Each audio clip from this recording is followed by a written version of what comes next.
Hi students, today we are going to study about commercial off-the-shelf components.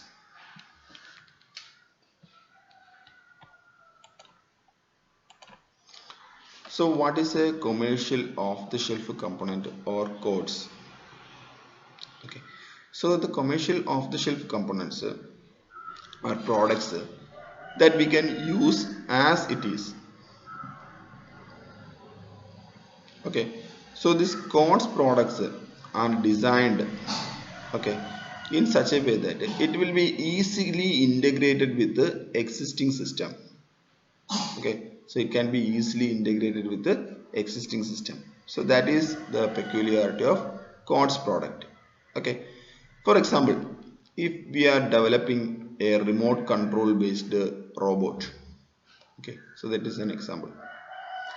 Okay, so we are developing a robot. When we press a switch it will move forward, when we press another switch it will move backward.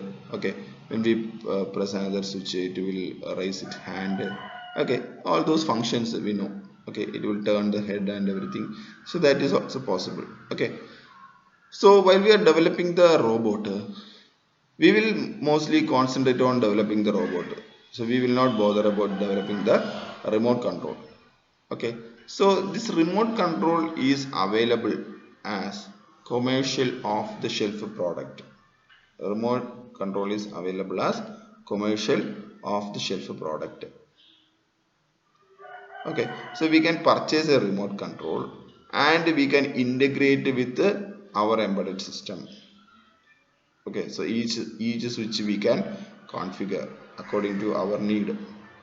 Okay, so those type of systems are called codes or commercial off the shelf product. So we can purchase the product and we can use these products along with our embedded system. Okay, so these codes product are designed in such a way so that it will easily integrate and interoperable with the existing system components. Okay, so a codes component will consist of a general purpose processor, an application specific instruction set processor, or an application specific integrated chip, or a programmable logic device. Any of this type of processor can be present inside this codes. Okay, so it doesn't matter what is present. Okay, so we are not going to change anything that is present inside this codes. Okay, so we will use this component and we will integrate it with our embedded system. Okay, so if you want to connect a remote to our embedded system, so these things, these remote control unit and that receiver unit, that is readily available. No need to design, no need to assign anything. Okay, it is readily available in the market. Simply we have to purchase the remote unit and the receiver unit. Okay, from the receiver unit we can give the signals, okay, whatever the signal it is, to the embedded system, and the embedded system will work accordingly. Okay,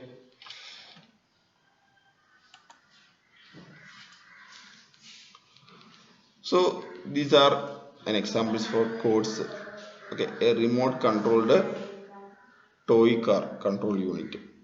Okay, so this toy car control unit is a remote that we can purchase separately.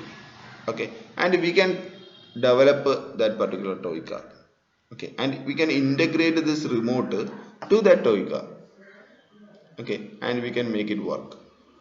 Okay, so if you look into this example, okay, so the manufacturer will develop this toy car and we have a remote that is available readily in the market. We are purchasing the remote and we will find the frequency. Okay, what is the frequency and what is the other specifications, those things will be specified inside the uh, product itself.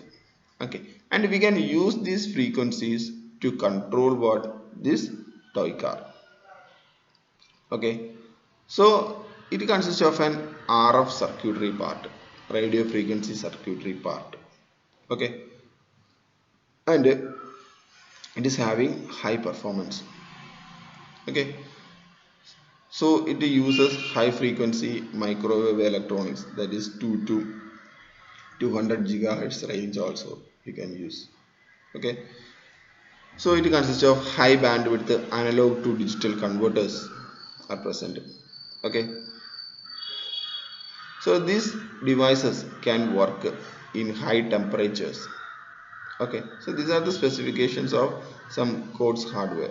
Okay, uh, so it can use electro-optic IR imaging arrays. Okay, it uses ultraviolet or infrared detectors, etc. Okay, so these are the some specifications of the codes that are available in the market. Okay, so the major advantage is this remote control unit is readily available, and the corresponding receiver unit is also readily available. So we can purchase those remote control unit and receiver unit, and we can integrate with this embedded system, and we can make it work. Okay, so that is the major advantage of commercial off the shelf components. Okay, so we will look into the advantages of codes. Okay, so as I told you, these codes components or codes devices are readily available in the market, and it is cheaper also. So if you want to design a new remote control, it requires much time, and we cannot prepare it in a compact manner. Okay, just like that is available in codes, that is not possible. Okay,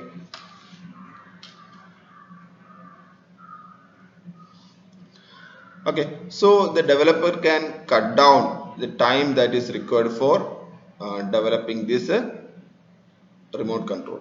Okay, he can concentrate on the main system, so there is no need to write the program by yourself. Okay, so that is another one advantage. Okay, so there is no need to design the module. Okay, so we can save much time. Okay, if you are designing the module. Okay, so this remote control module or such type of codes devices that we can simply purchase. Okay, with a cheap cost. Okay, so there is no need for design the module, and no need to write the firmware to the codes. Okay, so everything will be ready when it is supplied by the codes manufacturer. Okay, so the major problem that is faced by the end user is the non-operational and manufacturing standards. Okay, so sometimes in some specific cases, so the user may not be satisfied with the output. Okay, because it may not proceed with the operational standards and manufacturer standards. Okay, that thing also may happen. Okay, so the major drawback of this codes is, okay, anytime this manufacturer will withdraw this product. Okay, and sometimes the codes may not be available in the market. Okay, so if you are developing 100 systems, then we have to purchase enough number of codes, and we have to keep it ready with you. Okay, so suddenly there will be a change in the codes technology. Okay, suddenly the manufacturer will use a new technology, so instead of microwave he may use what RF or some other technology like Zigbee or Bluetooth. Okay, so they may change the technology. Okay, so at that time this product may not be available in the market. Okay, so that thing also we have to consider while we are dealing with the codes, or we are, if you are using these codes for your embedded system, then we have to consider this probability or possibility of changes also. Okay, so if it is a commercial manufacturer, suppose the manufacturer will make thousands of toys. and finally when he is going to purchase the remote, it may not be available. Then what happens? So all these manufactured toys or these robots will be wasted.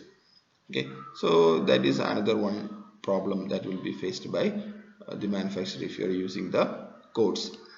Okay, so these problems will adversely affect this commercial manufacturer for embedded system, and which make use of this specific codes. Okay, because anytime these people will stop the production of this codes. Okay, so that will adversely affect the embedded system developer. Okay, so thank you for listening to this lecture.